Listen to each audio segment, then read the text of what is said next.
Jasara Harja Putra Insurance itu adalah anak perusahaan dari Jasara Harja, di mana Jasara Harja Putra sendiri adalah salah satu member dari IFG. Dan Jasara Harja Putra sendiri menangani mengenai asuransi kerugian atau general insurance. Jadi memang Jasara Harja Putra mengcover penutupan asuransi, baik itu dari surety, marine health, property, dan asuransi lainnya. Untuk produk dan layanan sendiri itu sangat banyak di Jasara Harja Putra, kurang lebih dia ada 63 produk, dan kita juga ada di seluruh Indonesia. Jadi ada 25 cabang, dan kita juga punya berbagai macam kepala kantor pemasaran, juga ada unit layanan. Jasara Harja Putra itu arah ke depannya kita sebagai pionir digital retail.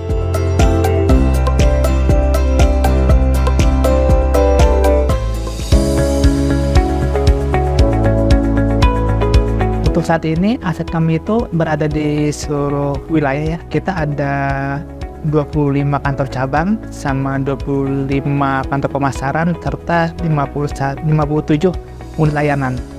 Semuanya lokasi tersebut ada asetnya sendiri, di mana semua entry aset itu sudah dilakukan di dalam sistem seperti itu. Namun pengelolaannya secara tersentral dilakukan di kantor pusat sama di kantor cabang masing-masing.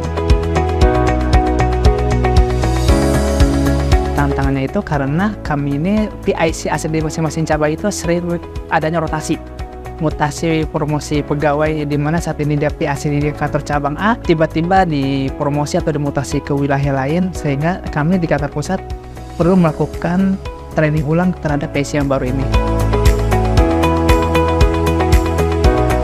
Untuk menghindari kesalahan entry yang karena dari perubahan PIC-nya, saat ini kami melakukan pengentriannya itu di kantor pusat. Di kantor cabang itu hanya melakukan mutasi atau pemindahan aset.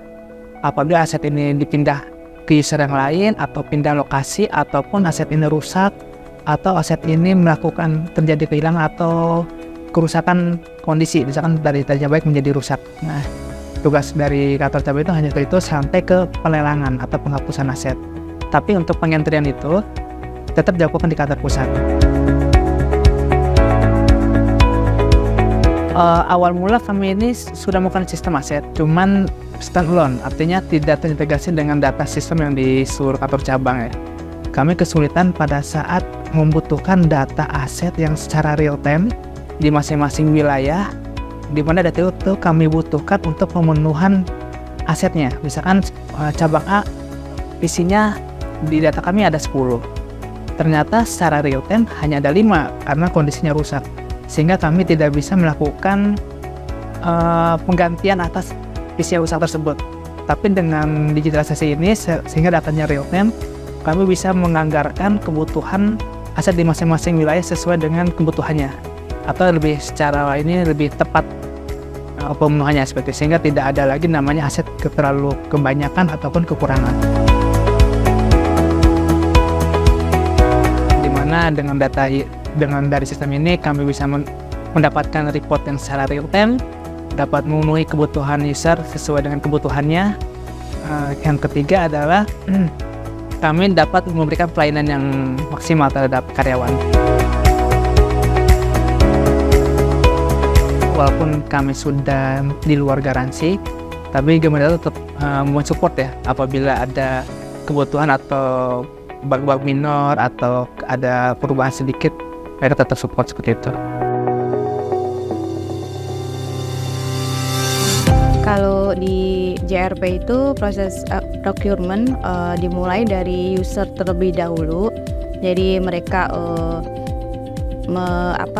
izin, kemudian meminta pengadaan ke kami. Setelah itu baru kami proses di GA untuk proses pengadaannya. Itu aja sih. Kalau untuk pengadaannya apa aja sesuai dengan seperti yang berjalan sekarang ini, ada pengadaan langsung, tender, seperti itu umumnya. Kesulitannya kalau sekarang ini di procurement itu dari rekanan ya. Kadang-kadang pada waktu awal untuk registrasi itu mereka enggan, sedikit enggan mungkin memasukkan data-data. Terus yang kedua juga kadang-kadang dari usernya sendiri meminta untuk procurement itu dengan waktu yang cukup cepat, sedangkan kalau procurement kan kalau sudah pakai aplikasi itu kan terdetek tanggal dan lain-lainnya seperti itu. Untuk rekanan sekarang ini dengan adanya e-procurement kami sudah ada data vendor, termasuk juga data administrasinya. Jadi kalau untuk proses pengadaan sudah lebih mudah. Pertimbangannya supaya memudahkan kita untuk vendor manajemen itu juga salah satunya. Selain itu juga lebih transparan. Jadi rekanan yang mungkin sudah terdaftar di kami, kalau kami ada pengadaan mereka juga bisa ikut. Selain itu juga historical untuk procurement-nya lebih mudah kami untuk mencari lagi gitu. Lumayan tercukupi, cuman memang sekarang ini procurement kami masih ada kendala-kendala sih dengan adanya perubahan kebijakan. Nah itu harus kami refresh lagi gitu, maintenance lagi gitu. Yang terakomodir dari vendor, ya data vendor, kemudian juga untuk proses procurement dokumen sekarang ini kan soft file, jadi kalau kami diperiksa kami lebih mudah untuk mencari dokumennya, tidak harus cari di hard copy tapi soft filenya sudah ada. Kemudian kami mudah juga untuk historical pengadaannya, dan rekanan juga jika kami ada pengadaan juga mereka bisa tahu tanpa harus kami telepon atau undang gitu. Untuk flow-nya di rekrutmen di JRP Insurance itu mungkin sama ya kayak perusahaan-perusahaan lain. Tapi kalau kita bicara lebih detail, jadi tahapannya itu kurang lebih pertama itu ada seleksi administrasi, kemudian ada tes psikologis, itu juga mencakup tes bahasa Inggris, kemudian juga ada interview dengan psikolog, kemudian jika lolos masuk ke interview dengan user, dan terakhir ada proses medical check up gitu, dan pemberkasan. Kurang lebih ada 5 proses di JRP Insurance. Yang dulu itu di proses administrasinya. Jadi administrasinya sekarang kita handle sendiri. Dulu kita kasih ke vendor untuk mengelola, sekarang kita mengelola sendiri dengan adanya digitalisasi.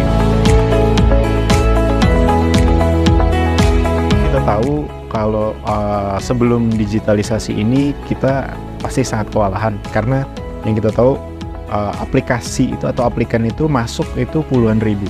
Jadi kalau kita tidak manage dengan baik, itu akan terjadi kesalahan dalam mengorganisir data-data tersebut. Jadi digitalisasi ini memang memegang peranan penting, apalagi ini kan menentukan siapa orang terbaik dari yang terbaik gitu ya. Contohnya seperti medical check up, karena kan itu di luar keahlian kita, jadi kita mau nggak mau harus menggunakan jasa pihak ketiga. Pertama dari mulai proses pembukaan job announcement-nya kita atur sendiri, kemudian requirement-nya kita atur sendiri, terus collecting data dari aplikan itu kita atur sendiri, kemudian juga jadwal interview user, kemudian untuk penjadwalan seperti karyawan ini masuk atau enggak, itu juga sudah kita lakukan sendiri. 80% proses itu terakomodir dengan sistem ini. Manfaat yang paling kita bisa rasakan sih flow prosesnya itu menjadi lebih sistematis ya gitu, dan pengelolaannya juga jadi tidak menimbulkan beberapa dispute gitu, karena secara data juga firm, jadi kita juga menyodorkan data ke manajemen juga bisa dengan baik gitu. Itu sih yang paling kita rasa paling penting. Kita bekerja sama dengan Gamma Techno senang sekali, karena pertama Gamma Techno itu secara sistem tidak kaku dan dia bisa menyesuaikan dengan kebutuhan kita, dan mereka juga tidak hitungan gitu ya dalam pada saat proses penyusunan. Jadi tetap profesional untuk benar-benar menjawab kebutuhan yang kita butuhkan.